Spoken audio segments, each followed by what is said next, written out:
నమస్కారం. టీజీ5 news TV వార్తలకు స్వాగతం. ముందుగా వార్తల్లోని ముఖ్యాంశాలు. గత పాలనలో ప్రజాస్వామ్య విలువలు దెబ్బతిన్నాయన్న కవిత.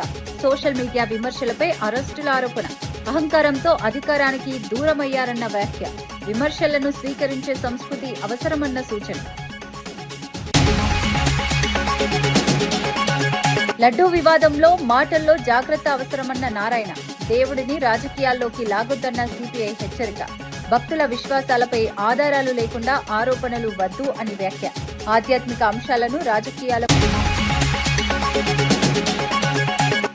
ఉపాధి హామీ పథకంలో నిధుల భాగస్వామ్యంపై కాంగ్రెస్ ఆందోళన. 60 నుంచి 40 నిష్పత్తితో రాష్ట్రాలపై పెరుగుతున్న భారం. 5,000 కోట్ల భారం పడుతుందన్న అంచనా. గ్రామీణ ఆర్థిక వ్యవస్థకు వెన్నెముక పథకాన్ని కాపాడాలని సూచన. రైతుల పరిస్థితి కూటమి పాలనలో దెబ్బతిన్నదన్న వేమారెడ్డి. ఫీజు రియంబర్స్మెంట్ నిలిచిపోవడంతో విద్యార్థుల ఆవేదన. ఎన్నికల హామీలు అమలు చేయాలని ప్రభుత్వానికి డిమాండ్. సంక్షేమంపై దృష్టి పెట్టాలని వైఎస్ఆర్సీపీ హెచ్చరిక. రీవెరిఫికేషన్ పేరుతో పెన్షన్లు నిలిపివేశారన్న ఆరోపణ. కొత్తగా ఎంతమందికి మంజూరు చేశారో వెల్లడించాలన్న డిమాండ్. 66 లక్షల మందికి మా హయాంలోనే పెన్షన్లన్న బొమ్మి ఇజ్రాయెల్. సామాజిక భద్రతపై ప్రభుత్వ నిర్లక్ష్యమంటూ విమర్శ. కేసుపై సుప్రీంకోర్టు తీర్పు. బీఆర్ఎస్ కు చెందిన సోషల్ మీడియా కార్యకర్త నల్లబాలుపై పోలీసులు నమోదు చేసిన 3 కేసులను తెలంగాణ హైకోర్టు కొట్టివేసిన విషయం తెలిసిందే. ఈ కేసులు అక్రమమని పేర్కొంటూ హైకోర్టు స్పష్టమైన మార్గదర్శకాలు జారీ చేసింది. సోషల్ మీడియా అభిప్రాయాల పేరుతో అనవసరంగా కేసులు పెట్టరాదని కూడా సూచించింది. అయితే రాష్ట్ర ప్రభుత్వం ఈ తీర్పును సవాల్ చేస్తూ సుప్రీంకోర్టులో ఎస్ఎల్పీ దాఖలు చేసింది. దీనిపై స్పందించిన ఆర్ఎస్ ప్రవీణ్ కుమార్ కోట్ల రూపాయల ప్రజాధనాన్ని ఖర్చు చేసి పెద్ద న్యాయవాదులను పెట్టి నల్లబాలను జైలుకు పంపించాలని ప్రభుత్వం ప్రయత్నించిందని ఆరోపించారు. కానీ సుప్రీంకోర్టు హైకోర్టు తీర్పుని సమర్థిస్తూ ఎస్ఎల్పీని కొట్టివేసిందన్నారు. కర్ణాటక ప్రభుత్వం హైకోర్టు మార్గదర్శకాలను అమలు చేస్తే తెలంగాణ ప్రభుత్వం ఇప్పటికీ వాటిని అమలు చేయలేదని విమర్శించారు. ప్రజాస్వామ్యంలో అభిప్రాయ స్వేచ్ఛకు ఇది ఒక కీలక తీర్పని పేర్కొన్నారు. అదేవిధంగా ఈరోజు డీజీపీ గారికి ఇంకొక రిప్రజెంటేషన్ కూడా మేము ఇచ్చినాం. మా social media activist, BRS social media activist Nallabalu alias Shashidhar Goud ఎవరైతే ఉన్నారో ఆయన మీద 3 అక్రమ కేసులు పెడితే గౌరవ హైకోర్టు తెలంగాణ 3 అక్రమ కేసులను కొట్టేసి పోలీసులు సోషల్ మీడియా యాక్టివిస్టుల మీద అక్రమ కేసులు పెట్టకూడదు అని చెప్పి మార్గదర్శకాలు ఇచ్చింది. కానీ చూడండి రేవంత్ రెడ్డి నిర్వాహకం ఎట్లుందో. కోట్ల రూపాయలు ఖర్చు చేసి ఆ ప్రజాధనాన్ని తీసుకొని పోయి ఆ ప్రజాధనాన్ని సుప్రీంకోర్టులో టాప్ నాచ్ అడ్వకేట్లందరి ముందర పెట్టి మీరు ఏమైనా చేయండి ఈ నల్లబాల్ అనటాన్ని జైలుకు పోవాల్సిందే అని చెప్పి ఎస్ఎల్పీ ఒకటి సుప్రీంకోర్టులో ఫైల్ చేస్తే గౌరవ సుప్రీంకోర్టు ఆ ఎస్ఎల్పీని కొట్టేసి తెలంగాణ హైకోర్టు నల్లబాలుకి ఏదైతే ఊరటిచ్చిందో ఆ ఊరటినే కరెక్ట్ అని చెప్పింది. చెంప చెల్లు అనిపించింది గౌరవ సుప్రీంకోర్టు మరి తెలంగాణ ప్రభుత్వానికి. అదేవిధంగా గౌరవ హైకోర్టు తెలంగాణ నల్లబాలు కేసు విషయంలో గొప్ప మార్గదర్శకాలు ఇచ్చింది. పోలీసులు ఏ విధంగా కూడా సోషల్ మీడియా యాక్టివిస్టులను అక్రమంగా వేధించకూడదు. రాజ్యాంగం ఇచ్చిన 19వ అధికరణం క్లాజ్ 1 ప్రకారం ఇది ఫ్రీడమ్ ఆఫ్ స్పీచ్ కిందికి వస్తుంది అని చెప్పి మరి గౌరవ హైకోర్టు చెప్పింది. ఒక్కసారి విషయం ఏంటంటే పక్కనుండే కర్ణాటక గవర్నమెంట్ ఏమో తెలంగాణ హైకోర్టు ఆర్డర్లను బేస్గా చేసుకుని మార్గదర్శకాలు ఇచ్చింది. ఇప్పటి వరకు తెలంగాణ ప్రభుత్వం ఒక్క మార్గదర్శకం కూడా ఇవ్వలేదు. పోలీస్ శాఖ మార్గదర్శకం ఇవ్వలేదు. అదే విషయాన్ని మేము ఇవాళ గౌరవ డీజీపీ గారికి నివేదించినాం. అయ్యా మరి పక్కన మీ పార్టీ పాలిస్తున్న కాంగ్రెస్ పార్టీ పాలిస్తున్న కర్ణాటక రాష్ట్రంలోనేమో సోషల్ మీడియా యాక్టివిస్టుల మీద తెలంగాణ హైకోర్టు ఇచ్చిన మార్గదర్శకాలు పాటించండి చెప్తుంది. కూటమి ప్రభుత్వం అధికారంలోకి వచ్చిన తర్వాత రైతుల పరిస్థితి దెబ్బతిన్నదని మంగళగిరి వైఎస్ఆర్సీపీ ఇన్ఛార్జ్ దొంతిరెడ్డి వేమారెడ్డి తీవ్ర విమర్శలు చేశారు. రైతులకు ఇచ్చిన హామీలు అమలు కాలేదని, వ్యవసాయ రంగం సంక్షోభంలో పడిందని అన్నారు. ఫీజు రియంబర్స్మెంట్ నిలిచిపోవడంతో విద్యార్థులు ఇబ్బందులు పడుతున్నారని ఆవేదన వ్యక్తం చేశారు. ఎన్నికల సమయంలో పెద్ద పెద్ద హామీలిచ్చి ఇప్పుడు వాటిని అమలు చేయకుండా ప్రభుత్వం తప్పించుకుంటోందని విమర్శించారు. ప్రజలకు అవసరమైన సంక్షేమ కార్యక్రమాలపై దృష్టి పెట్టకుండా అబద్దపు ప్రచారాలతో కాలక్షేపం చేస్తోందని ఆరోపించారు. చంద్రబాబు ఇచ్చిన హామీలను వెంటనే అమలు చేయాలని డిమాండ్ చేశారు. రైతులు, విద్యార్థుల భవిష్యత్తు దృష్ట్యా ప్రభుత్వం బాధ్యతగా వ్యవహరించాలని సూచించారు. 52 ఎకరాలంట వైజాగ్, వాళ్ళకి అక్కడ ఏంటి సార్, అమరావతిలో ఇవ్వండి, డెవలప్ అవుద్ది, ఆ ప్రాంతం డెవలప్ అవుద్ది. ఆ చుట్టుపక్కల మా రైతులు కూడా సంతోషంగా ఇక్కడ పెద్ద ఇన్స్టిట్యూట్ వస్తుంది, మా పొలాలు కూడా కొద్ది బాగుంటాయి, ఇది అనుకుని వాళ్ళు ఆశపడతారు. అది చేయండి. అలాంటివి చేయకుండా మీరు కావాల్సిన వాళ్ళందరికీ మీరు ప్రభుత్వ స్థలాలను పప్పు బిల్లలాగా వదిలేయటానికి 52 ఎకరాలంట వైజాగ్, వాళ్ళకి అక్కడ ఏంటి సార్, అమరావతిలో ఇవ్వండి, డెవలప్ అవుద్ది, ఆ ప్రాంతం డెవలప్ అవుద్ది. ఆ చుట్టుపక్కల మా రైతులు కూడా సంతోషంగా ఇక్కడ పెద్ద ఇన్స్టిట్యూట్ వస్తుంది, మా పొలాలు కూడా కొద్ది బాగుంటాయి, ఇది అనుకుని వాళ్ళు ఆశపడతారు. అది చేయండి. అలాంటివి చేయకుండా మీరు కావాల్సిన వాళ్ళందరికీ మీరు ప్రభుత్వ స్థలాలను పప్పు బిల్లలాగా వదిలేయటానికి. వితంతువులు, 60 ఏళ్లు నిండిన వృద్ధులకు ఈ ప్రభుత్వం వచ్చిన తర్వాత ఎంతమందికి కొత్తగా పెన్షన్లు మంజూరు చేశారో వెల్లడించాలని ఎమ్మెల్సీ బొమ్మి ఇజ్రాయెల్ ప్రభుత్వాన్ని ప్రశ్నించారు. తమ ప్రభుత్వ హయాంలో 66.34 లక్షల మందికి పెన్షన్లు అందించామని గుర్తు చేశారు. రీవెరిఫికేషన్ పేరుతో సుమారు 5 లక్షల మందికి పెన్షన్లు నిలిపివేశారని ఆరోపించారు. అర్హులైన లబ్ధిదారులను తొలగించడం వల్ల పేదలు తీవ్ర ఇబ్బందులు పడుతున్నారని అన్నారు. పారదర్శకంగా వివరాలు ప్రకటించాలని, పెన్షన్లు తిరిగి పునరుద్ధరించాలని డిమాండ్ చేశారు. సామాజిక భద్రతా పథకాలపై ప్రభుత్వం నిర్లక్ష్యంగా వ్యవహరిస్తోందని విమర్శించారు. 2024 సంవత్సరంలో జగన్మోహన్ రెడ్డి గారు ప్రభుత్వం దిగిపోయేసరికి, లేదు 2019 జగన్మోహన్ రెడ్డి గారు ప్రభుత్వం ఏర్పడేటానికి ఈ రాష్ట్రంలో 39 లక్షల మందికి పెన్షన్లు ఈ ప్రభుత్వం ఇవ్వడం జరిగింది. జగన్మోహన్ రెడ్డి గారు వచ్చిన తర్వాత సుమారు 27 లక్షల మందికి పెన్షన్లు పెంచి అర్హులైనటువంటి ప్రతి ఒక్కరికి కూడా జగన్మోహన్ రెడ్డి గారి టైంలో పెన్షన్లు ఇవ్వడం జరిగింది.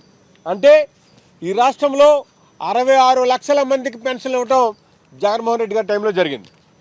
ఈ ప్రభుత్వం వచ్చిన తర్వాత 2024 టయానికి 66 లక్షల మందికి ఉన్నటువంటి పెన్షన్లే ఈ ప్రభుత్వము ఈ నెల ఫిబ్రవరి నెలకి 61 లక్షల మందికి మాత్రమే పెన్షన్లు ఇస్తుంది. అంటే సుమారు 5 లక్షల మందికి పెన్షన్లు ఎగ్గొట్టే పరిస్థితి. రీవెరిఫికేషన్ పేరుతో దివ్యాంగులకి సుమారు 1,00,000 మందికి. శ్రీశైలానికి కాలినడకన వచ్చే భక్తుల దర్శనాలను 30 రోజుల నుంచి 7 రోజులకు కుదించడం అన్యాయమని వైఎస్ఆర్సీపీ రాష్ట్ర అధికార ప్రతినిధి పుత్తా శివశంకర్ రెడ్డి విమర్శించారు. వీఐపీలకు ప్రాధాన్యత ఇచ్చి సామాన్య భక్తులను నిర్లక్ష్యం చేస్తున్నారని ఆరోపించారు. శివదీక్షలు తీసుకుని కాలినడకన వచ్చిన భక్తులు క్యూ లైన్లలో గంటల తరబడి నిలబడాల్సి వస్తోందని అన్నారు. అలాంటి పరిస్థితుల్లో లాఠీచార్జ్ చేయడం అమానుషమని పేర్కొన్నారు. ఈ ఘటనపై సీఎం చంద్రబాబు, పవన్ కళ్యాణ్, సంబంధిత మంత్రులు భక్తులకు క్షమాపణలు చెప్పాలని డిమాండ్ చేశారు.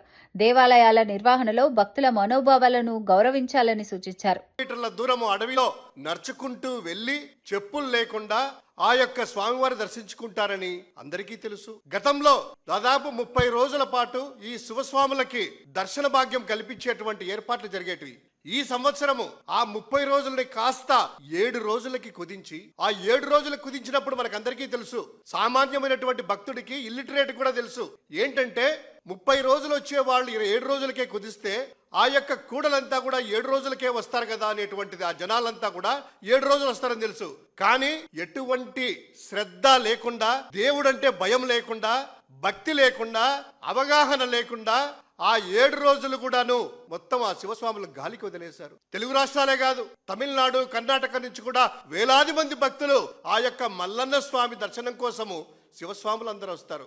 ఈ సంవత్సరం వచ్చినటువంటి వాళ్ళలో మీరు మీ వాళ్ళ కోసమై, విఐపి దర్శనాల కోసమై హాల్ట్ చేసి వీళ్ళందరినీ కూడాను క్యూలైన్లో బంధించి, కనీసం కింద శివస్వాములు చెప్పులు కూడా వేసుకోరు కదా, ఏ భక్తులు కూడా అక్కడికి కింద మ్యాట్లు కూడా లేకుండా మల్ల ఎండబెడతా ఉంటే, కింద కాళ్ళు కాలుతా ఉంటే, అక్కడ ఓం నమ శివాయ అని ఆ యొక్క జ్యోతిర్లింగం అంతా శైవక్షేత్రం ఓం నమ శివాయ అనేటువంటి నామకరణముతో విరజిల్లుతా ఉంటది. కానీ వీళ్ళు చేసిన పనికి, అయ్యా మమ్మల్ని కాపాడండి, మమ్మల్ని రక్షించండి, కనీసం మాకు మంచినీళ్ళు ఇవ్వండి, మా కాళ్ళు కాలుతున్నాయి, మాకు ఆ శివయ్య దర్శనం కల్పించండి అని ఆహాకారాలు, గింకారాలు, పాపం ఆ భక్తుల యొక్క ఆ వీడియోలు చూసుకుంటే తెలుస్తుంది. అంతేనా?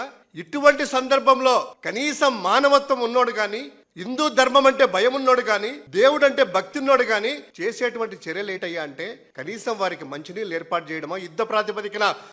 వైసీపీ అధినేత జగన్ అసెంబ్లీలో ప్రతిపక్ష హోదా అంశంపై గలమెత్తి సభలో ఉద్రిక్తత సృష్టించారని జనసేన ఎమ్మెల్యేలు లోకం నాగమాధవి, సుందరపు విజయ్ కుమార్ ఆరోపించారు. ప్రజా సమస్యలపై చర్చించడానికి కాకుండా కేవలం హోదా కోసం వచ్చి సభను అడ్డుకున్నారని విమర్శించారు. ప్రతిపక్ష హోదా ప్రజల సేవ కోసం వినియోగించాలే తప్ప వ్యక్తిగత రాజకీయ ప్రయోజనాల కోసం కాదని వ్యాఖ్యానించారు. సభ సజావుగా సాగకుండా అవరోధాలు సృష్టించడం ప్రజాస్వామ్యానికి మంచిది కాదని పేర్కొన్నారు. రాష్ట్ర అభివృద్ది, సంక్షేమ అంశాలపై చర్చించాల్సిన సమయంలో రాజకీయ వాగ్వాదాలు సృష్టించడం సరికాదని అన్నారు. అసెంబ్లీ ప్రజల వేదిక అని అక్కడ గౌరవప్రదంగా వ్యవహరించాల్సిన బాధ్యత ప్రతి సభ్యుడిపై ఉందని స్పష్టం చేశారు. ఆయన చూపించిన తీరు నిన్నను చాలా బాధగా అనిపించింది. మీరు ఒక పార్టీ పెట్టుకున్నారు కాబట్టి ఆ పార్టీ నుంచి మీరు స్పాన్సర్ చేసి మీ గుర్తు మీద మీ పార్టీ గుర్తు మీద గెలిచారు కాబట్టి ఆ ఉన్న 10 మంది పరిస్థితి ఏమవుతుంది? వాళ్ళు కూడా రాకూడదంట, ఈయన రారంట, వాళ్ళు రాకూడదంట. మరి రాలేనప్పుడు ఎమ్మెల్సీలు ఎందుకు వాళ్ళని పంపించారు? అది ఏంటి అసలు మీ స్ట్రాటజీ? నాకు అర్థం కావట్లా. మీరు ఒక్కరు మాత్రం రాలేదని ఉన్న వాళ్ళు రాకూడదు, మరి ఆ పరిస్థితి ఏంటి? అలా ఎలా మీరు వాళ్ళ హక్కుల్ని కాపాస్తారు? ఒక పక్క చూస్తుంటే అబద్ధాలు, లోపల ఒకటి బయట ఒకటి. మీరు శాసనసభకి ఒక సభ్యుడిగా ఉన్నప్పుడు మీరు అలా పిలిపించుకుంటున్నప్పుడు మీరు వచ్చేటప్పుడు మీరు పూర్తిగా శాసనసభకి రాకపోతే సభ్యుడు అనే మాట ఎందుకు అనాలా మిమ్మల్ని? తిరుమల లడ్డూ నెయ్యి వివాదంపై రాజకీయ నేతలు మాటల్లో జాగ్రత్తగా ఉండాలని సిపిఐ నేత నారాయణ సూచించారు. రాజకీయ విభేదాలు సహజమే అయినా దేవుడిని రాజకీయాల్లోకి లాగడం సరికాదన్నారు. కోట్లాది భక్తుల విశ్వాసాలకు సంబంధించిన అంశమైనందున వ్యాఖ్యలు చేసే ముందు బాధ్యతగా ఆలోచించాలని కోరారు. దేవాలయ ప్రతిష్ట దెబ్బతింటే సమాజంపై ప్రభావం ఉంటుందని హెచ్చరించారు. ఆధారాలు లేకుండా ఆరోపణలు చేయటం వల్ల భక్తుల్లో అయోమయం పెరుగుతుందని అన్నారు. తిరుమల వంటి పవిత్ర క్షేత్రంపై వివాదాలు సృష్టించడం కంటే నిజానిజాలు వెలుగులోకి రావడం ముఖ్యమని పేర్కొన్నారు. రాజకీయ ప్రయోజనాల కోసం ఆధ్యాత్మిక అంశాలను వాడుకోవటం మంచిది కాదని, ప్రజల మనోభావాలను గౌరవించాలని సూచించారు. కోట్లాది మంది డివోటీస్ భక్తులు, నేను మన తెలంగాణకు వచ్చి చెప్తున్నాను, కోట్లాది భక్తులు హర్ట్ అయిపోతున్నారు, బాధపడిపోతున్నారు. గడ్డలో ఏం జరిగిందో ఏంటో వాళ్ళకి తెలియదు. కానీ కోట్లాది మంది భక్తుల్ని మనోవేదన గురి చేసే పద్ధతుల్లో అధికార పార్టీ కానీ ప్రతిపక్ష పార్టీ కానీ మాట్లాడబాకండి దయచేసి. సుప్రీంకోర్టు ఇన్వాల్వ్ అయింది, సీట్ ఎంతో జరిగింది. పాత ఈవోని ఎస్కేప్ చేయడానికి ప్రయత్నిస్తారు, చేయకూడదు, ఆయన ఉండాల్సిందే. అంతవరకు యాక్షన్ తీసుకొని ఈ రాజకీయ నాయకులు మాట్లాడబాకండి. మేము పొలిటికల్ ఫైట్ చేసుకోండి అధికార పార్టీ ప్రతిపక్ష పార్టీలు, కానీ దేవుడిని అడ్డం పెట్టుకోమని చేయబాకండి. దయచేసి స్టాప్ చేయండి డిస్కషన్. మిగతా మీ పార్టీ మీరు కొట్లాడుకోండి, నాకు అభ్యంతరం. కుస్తీ పట్టుకోండి, కొట్లాడుకోండి, ఒకటి నరుక్కోండి, నాకు అభ్యంతరం. బట్ దేవుడిని అడ్డం పెట్టుకొని చేయబాకండి. మహాత్మాగాంధీ జాతీయ గ్రామీణ ఉపాధి హామీ పథకంలో నిధుల భాగస్వామ్యంపై కాంగ్రెస్ తీవ్ర ఆందోళన వ్యక్తం చేసింది. కొత్త చట్టం ప్రకారం కూలీ వేతనాల్లో కేంద్రం 60% మాత్రమే ఇవ్వగా మిగతా 40% రాష్ట్రాలు భరించాలని నిర్ణయించడంపై అభ్యంతరం వ్యక్తమైంది. దీనివల్ల రాష్ట్రాలపై ఆర్థిక భారం పెరిగి పథకం బలహీనపడే ప్రమాదముందని పేర్కొన్నారు. ఆంధ్రప్రదేశ్పై సుమారు 5,000 కోట్ల భారం పడుతుందని అంచనా వేశారు. వేతనాలు సకాలంలో చెల్లించకపోతే కార్మికులు ఇబ్బందులు పడతారని, వలసలు పెరిగే అవకాశముందని హెచ్చరించారు. ఉపాధి హామీ పథకం గ్రామీణ ఆర్థిక వ్యవస్థకు వెన్నెముక అని, దాన్ని నిర్వీర్యం చేయకుండా కాపాడాలని డిమాండ్ చేశారు. కాంగ్రెస్ చేపట్టిన పరిరక్షణ యాత్రకు ప్రజలు మద్దతివ్వాలని పిలుపునిచ్చారు. గ్రామీణ ఉపాధి హామీ పథకాన్ని తొలగించేసి ఒక కొత్త చట్టం తెస్తారట, దానికి విబి గ్రామ్ అని పేరు పెడతారట. ఈ కొత్త పథకం ఇంకొక 6 నెలల్లో అమలు అవుతుందట. దీని విధి విధానాలు ఎలా ఉంటాయంటే, ఎట్లయితే ఉపాధి హామీ పథకంలో మన గ్రామాలు నిర్ణయించేయి ఏ పని చేసుకోవాలి అని గ్రామ సభలు పెట్టేవాళ్ళు. గ్రామ సభలో మా ఊరికి రోడ్డు కావాలా, బావి కావాలా, లేక చేనులో గట్లు కావాలా, లేక పూడికలు తీయాలా అని ఆ గ్రామ సభలో ఉపాధి హామీ పనికి ఏమి చేయాలి అని నిర్ణయించేవాళ్ళు. కానీ ఇప్పుడు బీజేపీ తెస్తున్న ఈ కొత్త చట్టంలో గ్రామ సభల జోక్యమే ఉండదు. అసలు గ్రామ సభలు నిర్ణయించవు ఏ పని చేయాలి. అసలు గ్రామంలో ఏ పనులు ఇక నిర్ణయించరు. పక్కన ఎక్కడో ఒక ప్రాజెక్ట్ జరిగితే అక్కడ ఒక కాంట్రాక్టర్ కింద పని చేసేదానికి ఉపాధి హామీని కూడా అటాచ్ చేస్తారు. అంటే ఒక రోడ్డు పనో లేక ఒక ప్రాజెక్ట్ పనో జరిగితే వీళ్ళందరూ వెళ్లి అక్కడ పని చేయాలన్నమాట. అంటే ఆఖరికి ఇది ఎలా తయారవుతుందంటే గ్రామాలకు పనికొచ్చే ఉపాధి హామీ పనిగా కాకుండా ఆ కాంట్రాక్టర్ కు లేబర్ సప్లై చేయడానికి మాత్రమే ఈ ఉపాధి హామీ గ్రామాలు పనికొస్తాయి. ఇంత ఘోరంగా, ఇంత అన్యాయంగా, ఇంత దుర్మార్గంగా మహాత్మా గాంధీ పేరు పెట్టుకున్న ఉపాధి హామీ పథకాన్ని కూనీ చేయాలని చూస్తుంది బీజేపీ పార్టీ. అంతేకాదు ఇప్పుడు ఏకంగా ఇప్పటి వరకు అయితే పూర్తి నిధులు మొత్తము కేంద్ర ప్రభుత్వమే ఇచ్చేది. కానీ ఇప్పుడు ఏకంగా 60% మాత్రమే ఇస్తారట, 40% ఏకంగా ఎగ్గొట్టేస్తారట. రాష్ట్ర ప్రభుత్వాలే పెట్టుకోవాలట. మన రాష్ట్ర ప్రభుత్వం అన్ని డబ్బులు పెట్టుకునే పరిస్థితిలో ఉందని మీరు అనుకుంటున్నారా? జగన్మోహన్ రెడ్డి గారు 5 సంవత్సరాలు ముఖ్యమంత్రిగా ఉన్నారు. తర్వాత చంద్రబాబు గారు ఇప్పుడు ముఖ్యమంత్రిగా ఉన్నారు. అంతకు ముందు మళ్ళీ చంద్రబాబు గారు ముఖ్యమంత్రిగా ఉన్నారు. ఇప్పటికే మన రాష్ట్రంలో 14 లక్షల బీఆర్ఎస్ ఎమ్మెల్సీ కల్వకుంట్ల కవిత సంచలన వ్యాఖ్యలు చేశారు. గత బీఆర్ఎస్ పాలనలో ప్రజాస్వామ్య విలువలు దెబ్బతిన్నాయని ఆమె విమర్శించారు. సోషల్ మీడియాలో చిన్న వ్యాఖ్య చేసిన వారిని కూడా పోలీసులతో అరెస్టు చేయించేవారని ఆరోపించారు. అహంకారం పెరిగి ప్రజల స్వరాన్ని అణిచివేసే విధంగా వ్యవహరించడంతోనే బీఆర్ఎస్ అధికారానికి దూరమైందని పేర్కొన్నారు. ప్రజాస్వామ్యంలో విమర్శలను స్వీకరించే సంస్కృతి అవసరమని, అభిప్రాయ భేదాలను అణిచివేయడం సరికాదని సూచించారు. ప్రజల భావోద్వేగాలను గౌరవించే ప్రభుత్వమే నిలబడుతుందని అన్నారు. సోషల్ మీడియా యుగంలో ప్రజల స్వరాన్ని అణిచివేయడం సాధ్యం కాదని, ప్రజలు అన్ని విషయాలను గమనిస్తున్నారని తెలిపారు. భవిష్యత్తులో ప్రజాస్వామ్య పరిరక్షణ కోసం బలమైన వ్యవస్థ అవసరమని ఆమె అభిప్రాయపడ్డారు. ఇచ్చిన తెల్లారేమైంది, అన్ని పార్టీలు ఇళ్ళకే విలీనమైంది. నువ్వు ఎవరిని కోటేసినా ఇళ్ళకే వస్తారనేటటువంటి పరిస్థితి వచ్చింది. అన్నిటికన్నా ఎక్కువ ప్రజాస్వామ్య విలువలు అనేటటువంటి కాలరాయబడ్డాయి. ధర్నా చౌక్ ఎత్తేసిండ్రు. అసహనం ఎక్కువైపోయింది. ఎవరన్నా ఫేస్బుక్లో ఒక చిన్న కమెంట్ పెడితే ఎత్తుకొచ్చి పోరగాళ్ళని అరెస్ట్ చేసి కొట్టుడు పెట్టిరు. ఎవరన్నా యూట్యూబ్లో ఒక చిన్న మాట మాట్లాడితే ఎత్తుకొచ్చి పోరగాళ్ళని అరెస్ట్ చేసి పెట్టిరు. అది నచ్చలేదు తెలంగాణ ప్రజలకు.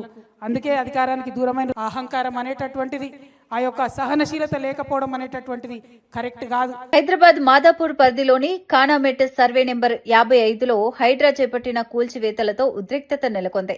అర్ధనారీశ్వర ఆలయం సమీపంలోని అక్రమ దుకాణాలను అధికారులు తొలగించగా ముందస్తు నోటీసులు ఇవ్వలేదని స్థానికులు, పూజారులు అభ్యంతరం వ్యక్తం చేశారు. అకస్మాత్తుగా కూల్చివేతలకు దిగడాన్ని వ్యతిరేకిస్తూ రోడ్డుపై నిరసన చేపట్టారు. పరిస్థితి ఉద్రిక్తంగా మారడంతో భారీగా పోలీసులు మోహరించారు. అధికారులు మాత్రం చట్టబద్దమైన ప్రక్రియలో భాగంగానే చర్యలు తీసుకున్నామని స్పష్టం చేశారు. స్థానికులు తమ జీవనాధారాలను కోల్పోతున్నామని ఆవేదన వ్యక్తం చేశారు. ఉద్రిక్తతను అదుపులోకి తీసుకురావడానికి అధికారులు, పోలీసులు చర్చలు జరిపారు. ప్రస్తుతం పరిస్థితి అదుపులో ఉన్నప్పటికీ ఉద్రిక్త వాతావరణం కొనసాగుతోంది.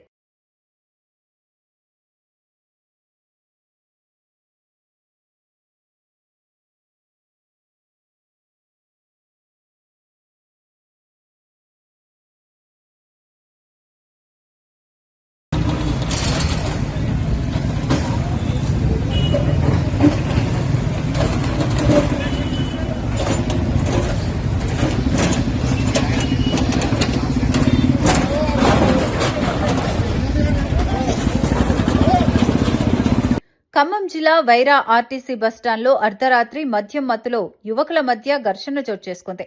బస్టాండ్ పక్కన ఉన్న కూల్ డ్రింక్ షాపు వద్ద 2 వర్గాల యువకులు పరస్పరం దాడులకు దిగారు. మాటల తగవు కాస్త చేతల మీదకు వెళ్లడంతో వాటర్ క్యాన్లు, కూల్ డ్రింక్ బాక్సులతో ఒకరిపై ఒకరు దాడి చేశారు. ఈ ఘటనలో పలువురు యువకులు గాయపడ్డారు. సమాచారం అందుకున్న పోలీసులు వెంటనే సంఘటనా స్థలానికి చేరుకుని యువకులను చెదరగొట్టారు. బస్టాండ్ పరిసర ప్రాంతాల్లో కొంతసేపు ఉద్రిక్తత నెలకొంది. ఘటనపై కేసు నమోదు చేసి దర్యాప్తు చేపట్టారు. రాత్రి వేళల్లో బస్టాండ్ ప్రాంతంలో భద్రతను పెంచుతామని పోలీసులు తెలిపారు.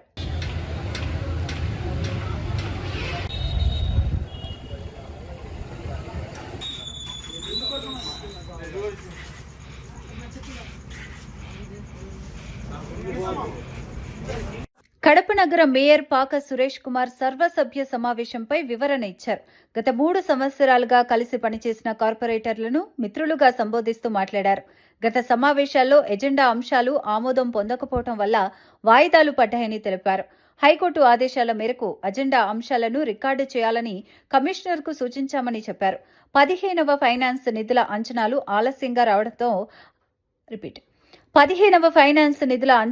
ఆలస్యంగా రావడంతో అజెండా సిద్ధం చేయడంలో జాప్యం జరిగిందని వివరించారు. ఫిబ్రవరి 10న సమావేశం నిర్వహించేందుకు అజెండాలు సభ్యులకు పంపించామని తెలిపారు. సర్వసభ్య సమావేశం జరపాలన్న ఉద్దేశంతోనే చర్యలు తీసుకుంటున్నామని స్పష్టం చేశారు. దానికి కొద్దిగా టైం తీసుకోవడం జరిగింది. దాని తర్వాత మేము సెక్రటరీ గారికి, ఎందుకంటే సర్వసభ్య సమావేశం పెట్టాలంటే అజెండా అనేది ప్రామాణికం కాబట్టి ఆ అజెండాను తయారు చేయమని చెప్పేసి 12/1/2026 తేదీన అప్పుడు సెక్రటరీకి ఒక లెటర్ ఇవ్వడం జరిగింది మేయర్ గారు. దాని తర్వాత వాళ్ళు ఇంకా అప్పటికి కూడా ప్రపోజల్ రెడీ చేయకపోతే 28/1/2026 తేదీ కూడా వాళ్ళకు సెక్రటరీకి గౌరవ కమిషనర్ గారికి కూడా చెప్పడం జరిగింది. చెప్పిన తర్వాత 15th ఫైనాన్స్ గ్రాంట్, ఎందుకంటే అది పెండింగ్ పడిందంటే గతంలో జరిగిన మీటింగు అవి అంశాలు ఆమోదించాలా వద్దా అని చెప్పేసి పాలకవర్గానికి అధికారులకు మధ్య కొంచెం సంఘర్షణ వాతావరణం జరిగింది. అప్పుడు పాలకవర్గం సభ్యులంటే సురేష్ అన్న గారు కోర్టులో వేయడం జరిగింది. అప్పుడు ఉన్నటువంటి ఎమ్మెల్యే గారు అందరూ కూడా. అది జడ్జిమెంట్ వచ్చేదానికి లేట్ అయింది. జడ్జిమెంట్ వచ్చిన తర్వాత కోర్టు తీర్పు ఇచ్చింది. ఏవైతే మీటింగ్ జరిగిందో ఆ మీటింగు మినిట్స్ మీరు రికార్డ్ చేయండి అని చెప్పేసి. దాని తర్వాత కూడా కొద్ది రోజులు ఆ మినిట్స్ చేయకపోవడం వల్ల అజెండాను తయారు చేయకపోవడము, దాంతో కొంచెం లేట్ అయిన తర్వాత నేను 2 నోటీసులు ఇచ్చిన తర్వాత కమిషనర్ గారు మేము కూలంకషంగా చర్చించి త్వరితగతిన మీటింగ్ పెట్టాలన్న ఉద్దేశంతో అజెండా ప్రిపేర్ చేయమని చెప్పాము. చేయమన్న తర్వాత 15th ఫైనాన్స్ సంబంధించిన నిధులు రావడము, వాటిని కూడా అజెండాలో పెట్టాల్సిన ఉద్దేశంతో ఆ 15th ఫైనాన్స్ యొక్క వాళ్ళ లైన్ ఎస్టిమేషన్ వేయడానికి ఇంజనీరింగ్ సెక్షన్ వాళ్ళు లేట్ చేయడం జరిగింది. లేట్ చేసిన తర్వాత మేము అజెండా తయారు కావడమే దాదాపుగా 1వ తేదీ రాత్రికి అజెండా ప్రిపేర్ చేయడం జరిగింది అధికారులు. దాని తర్వాత ఇప్పుడు మనం మీటింగ్ పెట్టాలంటే 7 days ముందు ఎవరికైనా, అది ఎక్సెప్షియో మెంబర్స్ కావచ్చు, కార్పొరేటర్లకు కావచ్చు, కోఆప్షన్ మెంబర్స్ కావచ్చు, అందరికీ కూడా 7 రోజుల ముందు ఈ మీటింగ్ అజెండాను పంపించాల్సిన అవసరం ఉంటుంది. అందుకు అప్పటికప్పుడు తెప్పించి మళ్ళీ 11వ తేదీ నుంచి అసెంబ్లీ జరుగుతుందని చెప్పేసి ఉద్దేశంతో అసెంబ్లీ కంటే ముందు మనకు, ఎందుకంటే 2వ తేదీ మనం అజెండా తయారు చేసి 7 days అంటే ఖచ్చితంగా 10వ తేదీ వస్తుందని చెప్పి ఉద్దేశంతో మనం అజెండాను అప్పటికప్పుడు చేసి 2వ తేదీ అందరికీ ఎక్సెప్షియో మెంబర్స్కి కూడా అందరికీ కూడా పంపించడం జరిగింది. అంటే మా ఉద్దేశం ఏంటంటే ఎప్పటికి కూడా మీటింగ్ పెట్టాలా, ప్రజా సమస్యలు చర్చించాలా, అజెండాలో పొందుపరచాలన్న ఉద్దేశంతో మా పాలకవర్గం అయితేనేమి అందరం కూడా ప్రయత్నం చేశామని చెప్పేసి తెలియజేస్తున్నాం. ఏదో వాళ్ళు మా మిత్రులు చెప్పినట్టు ఎమ్మెల్యే గారు ఉన్నారు, వాళ్ళను మనము ఇది చేయము అన్న ఉద్దేశం ఎక్కడా కూడా మా పాలకవర్గానికి అనేది ఎక్కడా లేదు. ఎందుకంటే అసెంబ్లీ 11వ తేదీ జరుగుతుంది, 10వ తేదీ మీటింగ్ ఉంటుంది. మీటింగ్కి వాళ్ళందరూ కూడా వస్తే అర్థవంతమైన చర్చ జరుగుతుందన్న ఉద్దేశంతోనే మీటింగ్ను మేము. మంత్రాలయం నియోజకవర్గం కౌతాలం మండలం నదిచాగిలో శ్రీ తొంటదార్య స్వామి జాత్ర మహోత్సవం ఘనంగా జరిగింది. ఈ కార్యక్రమానికి పలు రాజకీయ నాయకులు, ప్రముఖులు ముఖ్య అతిథులుగా హాజరయ్యారు.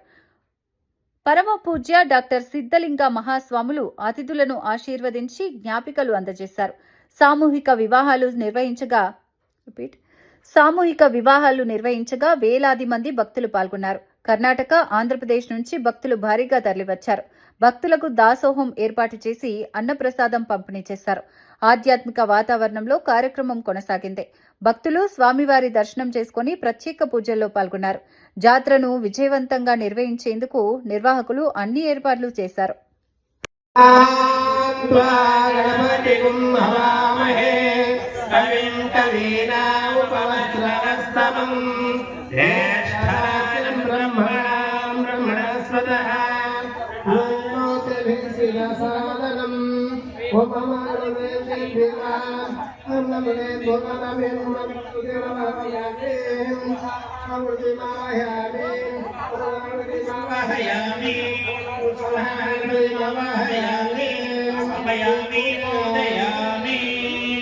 గణపతయే నమః.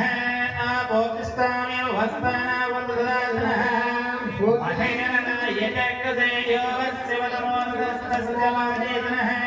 క్షతేరి